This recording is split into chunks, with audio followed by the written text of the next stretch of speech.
देश में चुनाव के बीच आरक्षण एक बड़ा मुद्दा बनते जा रहा है। वहीं कलकत्ता हाई कोर्ट के एक फैसले ने इस आरक्षण के मुद्दे को और हवा दे दी है। आपको बता दें कि कलकत्ता हाई कोर्ट ने अपने फैसले में ओबीसी आरक्षण को लेकर के एक बड़ा फैसला सुनाया है और उसने 2010 के बाद से जितने भी वेस्ट बंगाल में ओबीसी सर्टिफिकेट हैं उसे रद्द करने का फैसला लिया है।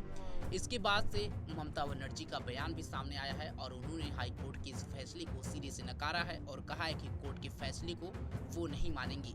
ममता बनर्जी के बयान के बाद से गृह मंत्री अमित शाह का भी बयान सामने आया है और उन्होंने ममता बनर्जी पर बड़ा आरोप लगाते हुए कहा है कि ममता बनर्जी आरक्षण को पूरी तरह से खत्म करना चाहती है। पहले सुने अमित शाह ने क्या कुछ कहा। ये मामला मूलतः वहां से हुआ है कि 118 मुस्लिम जातियों को बिना किसी प्रोसेस पिछड़ेपन के सर्वे वगैरह के बगैर ममता बनर्जी ने ओबीसी का रिजर्वेशन दे दिया। कोई कोर्ट में गया, कोर्ट ने इसका संज्ञान लिया और 2010 से 24 के बीच में जितने सर्टिफिकेट इश्यू हुए हैं इसको अभी स्थगन आदेश देने का काम हाई कोर्ट ने किया है।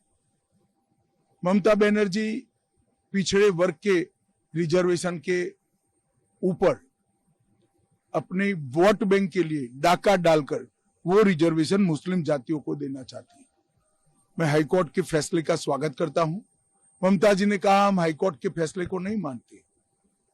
मैं बंगाल की जनता को पूछना चाहता हूं, कोई ऐसी मुख्यमंत्री हो सकती है, संवैधानिक पद पर बैठी हुई कोई व्यक्ति ऐसी हो सकती है जो कहेगी कि हम कोर्ट के आदेश को नहीं मानते हैं? किस प्रकार की मानसिकता से बंगाल का लोकतंत्र गुजर रहा है।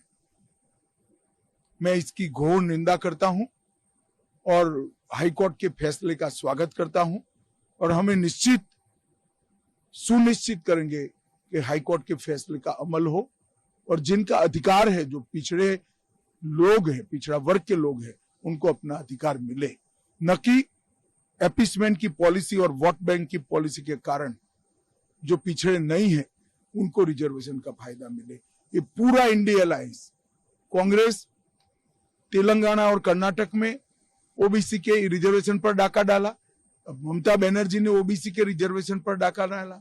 पिछड़ा वर्ग एससी एसटी का रिजर्वेशन छीनकर ये लोग अल्पसंख्यकों को और विशेषकर मुसलमानों को देना चाहते हैं।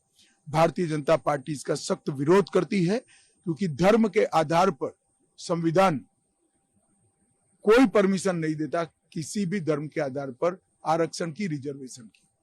तो भारतीय जनता पार्टी इसका घोर विरोध करती है। तो सुना आपने। आपको बता दें कि आरक्षण को लेकर कलकत्ता हाई कोर्ट ने बड़ा फैसला सुनाया है। हाई कोर्ट ने राज्य में ओबीसी आरक्षण की सूची रद्द कर दी है। 2011 के बाद ओबीसी प्रमाण पत्र पाने वाले लोगों का सर्टिफिकेट कैंसिल हो गया है और अब उन्हें ओबीसी में नहीं गिना जाएगा।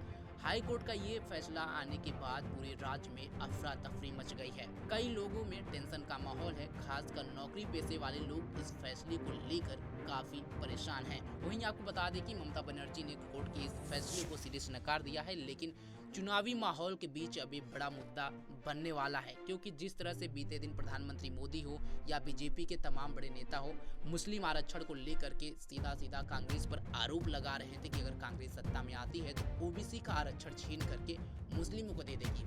वहीं विपक्ष लगातार बीजेपी पर आरोप लगाता है कि बीजेपी अगर सत्ता में आती है तो आरक्षण को पूरी तरह से खत्म कर देगी।